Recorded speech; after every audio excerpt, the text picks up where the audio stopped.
Syederalun, Banda Aceh menjadi salah satu kota yang paling banyak menghasilkan sampah setiap harinya.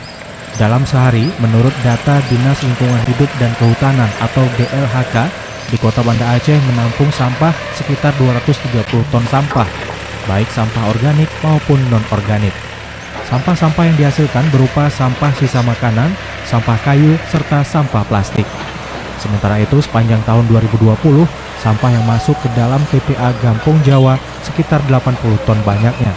Di antaranya sampah sisa makanan sebanyak 24.519 ton, sampah kayu 14.276 ton, dan sampah plastik sebanyak 13.389 ton.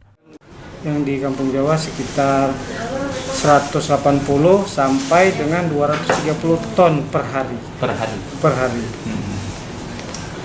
Itu sampah jenis apa aja? Semua, ya apakah organik, anorganik, ranting kayu, baik itu dari armada kita, walaupun armada dari luar. Armada luar mestinya kadang dari swasta.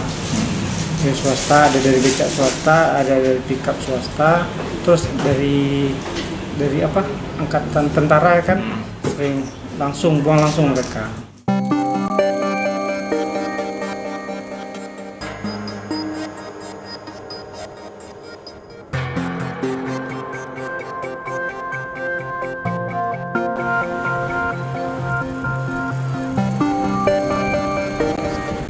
Dari Banda Aceh, Henry, Serambi On TV.